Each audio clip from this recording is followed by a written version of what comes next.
2 घंटे में राहुल गांधी ने करवा दिया धर्मेंद्र प्रधान का इस्तीफा।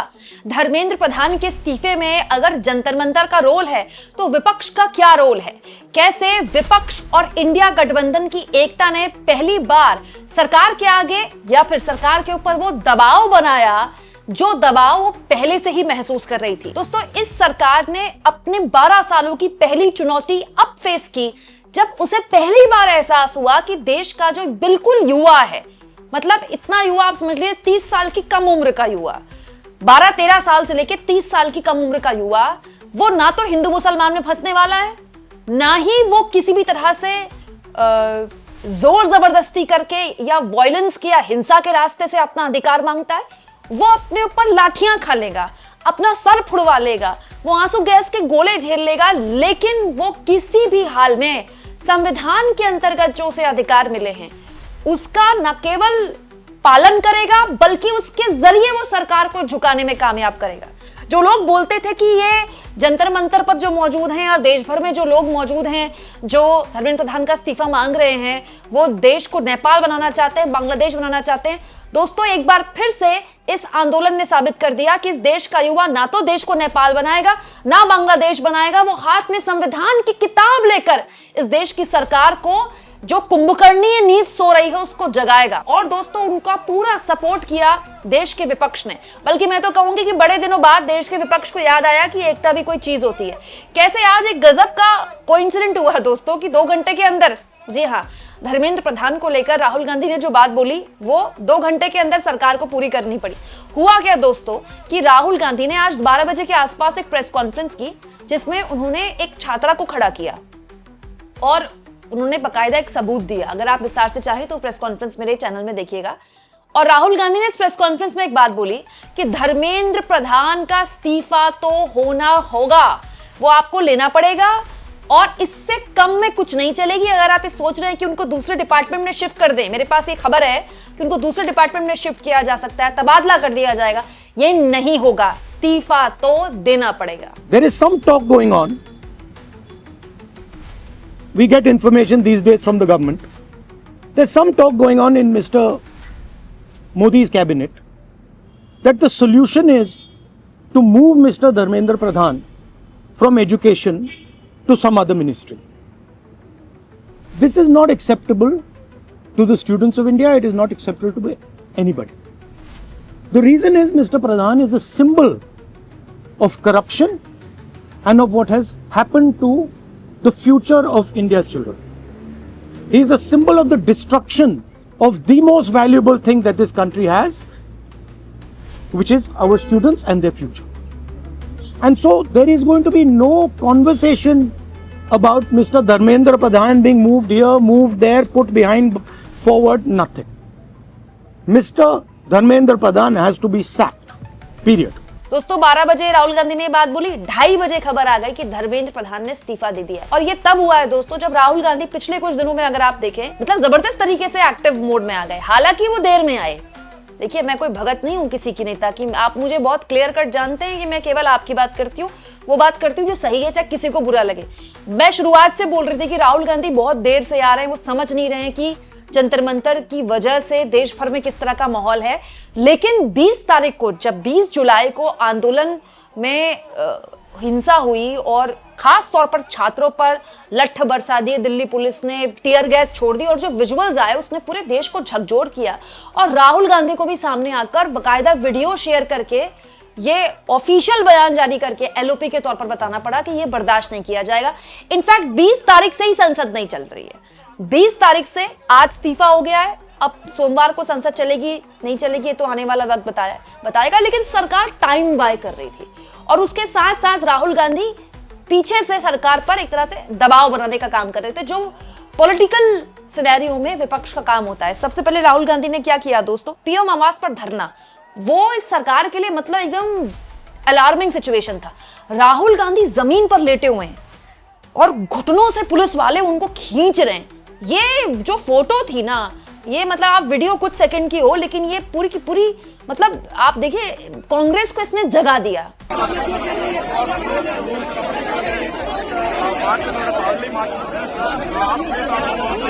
उसके बाद राहुल गांधी को जिस तरह से मिसहैंडल किया गया, उनको कोई उठा रहा है, यहां से उठा रहा है, वहां से उठा रहा है, यहां पर उनकी चोट हो गई और ये फोटो उसके बाद मतलब पोस्टर फोटो बन गई 2029 के चुनाव के लिए कांग्रेस पार्टी की। और राहुल गांधी फिर रोज बाहर निकलने लगे। अगले दिन वो पहुंच गए स्मृति स्थल, हालांकि दिन में वो संसद में जबरदस्त तरीके से सरकार को घेरते थे। मतलब हर दिन का ये नियम बन गया कि आज राहुल गांधी कहां जाने वाले हैं, कल राहुल गांधी कहां जाने वाले हैं। उसके बाद कल राहुल गांधी ने एक बहुत इंपॉर्टेंट प्रेस कॉन्फ्रेंस की। जो बात तभी जुबान कही जा रही थी, राहुल गांधी ने खुलकर दावा किया कि एक लड़के को उन्होंने खड़ा कर दिया। उन्होंने कहा कि इस पर पैलेट गन चलाई गई है। 19 साल का दोस्तों एक युवा है, 19 साल का जेनजी, उसे एक आंख से शायद उस बच्चे को अब दिखेगा भी नहीं, उसके पूरे शरीर में यहाँ राहुल गांधी ने टी शर्ट उतार कर दिखाया कि कैसे पैलेट गन का इस्तेमाल किया गया। दिल्ली में वो काम कर दिया अमित शाह की पुलिस ने जो आज तक कभी नहीं हुआ। अब इसको ले तो देखिए, आज नहीं तो अमित शाह को तो जवाब देना पड़ेगा इसमें संसद में। एक्चुअली में दोस्तों ये जो इस्तीफा हुआ है ना, सरकार ने एक तरह से अपनी पिंड छुड़ाया है, क्योंकि जब नेता विपक्ष ने एक बच्चे को खड़ा कर दिया, टी शर्ट उठाकर देखिए इन्होंने पैलेट गन चलाई है बच्चे पर, बच्चे का पूरा भविष्य खराब कर दिया, तो पूरी की पूरी दुनिया भर की मीडिया में छाया हुआ है। पूरी दुनिया की मीडिया में खबर बनी, राहुल गांधी को पुलिस उठाकर ले गई, राहुल गांधी ने ये सबूत दिखा दिए। और आज 12 बजे राहुल गांधी ने फिर से प्रेस कॉन्फ्रेंस कर दी, उसमें एक बच्चे को खड़ा कर दिया कि देखिए इनके पैर में लिगामेंट इंजर्ड हो गए, दिल्ली पुलिस ने किया है कृत्य। और उसमें भी राहुल गांधी ने क्लियर कर दिया कि ये सरकार अगर सोच रही है कि तबादला वबादला से काम चल जाएगा, नहीं चलेगा, इस्तीफा तो आपको देना पड़ेगा, क्लियर कट मांग है। और एग्जैक्टली वही हुआ। 12 बजे राहुल गांधी ने प्रेस कॉन्फ्रेंस की, 2:30 बजे इस्तीफा हो गया। मैं फिर कहूंगी दोस्तों कि ये इस्तीफा राहुल गांधी की वजह से नहीं हुआ, ये इस्तीफा इस देश के नौजवानों ने करवाया है। दोस्तों बहुत सारी वजह होती है जिसके लिए हर आदमी जंतर मंतर नहीं जा सकता, लेकिन आप अगर जंतर मंतर कभी गए और ऐसे लोगों की आपने वीडियोस देखोगे, आपको ना रोंगटे खड़े हो जाएंगे। अपना पैसा लगा के हजार किलोमीटर दूर से वहां लोग आए हैं, सबके पास अपनी कहानियां हैं, अपने बच्चे लेकर आए हैं, वहां जमीन में सो रहे हैं, गर्मी झेल रहे हैं, धूप झेल रहे हैं। किस बात पे? उनका कोई ईगो था कि प्रधान का इस्तीफा लेंगे तो उनका कुछ घर में काम बन जाए, उनकी नौकरी लग जाएगी? सिर्फ इसीलिए कि भाई हमको अकाउंटेबिलिटी तय करनी है। अपने ऊपर इन्होंने लाठियां झेल गए ये बच्चे, ये जेनजी, ये युवा, ये नौजवान। और ऐसा नहीं है कि वहां केवल जेनजी थे ना, वहां यूपीएससी के छात्र भी थे जो यूपीएससी के अभ्यर्थी हैं, वहां अलग अलग राज्यों में जो कांस्टेबल भर्तियां होती है या दूसरी नौकरियों को, सबके पास अपनी अपनी ऐसी सी कहानियां हैं कि आपका दिमाग खराब हो जाएगा कि मेरे साथ ये हुआ, मेरे साथ ये हुआ।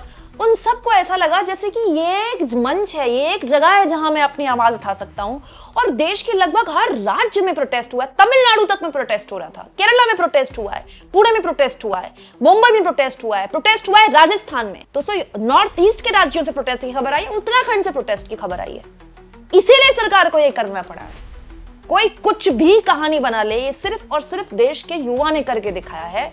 ये करके दिखाया है कि राजनाथ सिंह जो बात बोलते हैं वो एक नंबर की गलत बात है। अब इस सरकार में इस्तीफे भी होंगे और इस सरकार में जवाबदेही भी तय होगी। अब ये मामला हो गया पॉलिटिकल, ठीक है। सरकार की बहुत शर्मनाक हार है, क्योंकि सरकार ने सारे जतन किए, इस्तीफा ना हो कि हम ये कर लेंगे, हम वो कर लेंगे। मोदी जी के 2 फ्रेंड्स वाली वीडियो भी आ गई। अब सरकार क्या करती है मंडे से? अभी सीजेपी ने बोला है कि जिन छात्रों पर लाठीचार्ज हुआ है उनको न्याय आपको देना पड़ेगा और कंपनसेशन उन परिवारों को देना पड़ेगा जिन्होंने अपने बच्चों को खोया। अब इस मांग को आज भी राहुल गांधी दोहरा रहे हैं, बाकायदा वीडियो शेयर करके उन्होंने ये बात बोली। तो अब सरकार इसको लेकर क्या बढ़ती, क्योंकि ये अब पॉलिटिकल मुद्दा है। पॉलिटिकल माइलेज कैसे विपक्ष इसको लेता है, क्योंकि पूरा विपक्ष इसमें तो एकजुट था ना, पूरा हर मुद्दे पर, चाहे किसी आम आदमी पार्टी जो अलग हो चुकी है इंडिया गठबंधन से, या वो टीएमसी जो टूट चुकी है, पूरा का पूरा विपक्ष इसमें एक था। अब इसको कैसे विपक्ष आगे ले जाएगा? एक विपक्ष को भी पॉलिटिकली मुद्दा एक मिला है कि देखिए हम जीते हैं, 2024 की जीत के बाद जो अलग अलग राज्यों में हार से एक सेंटिमेंट कमजोर हुआ था, उसको एक बार फिर से पॉलिटिकल एनर्जी मिली है ना।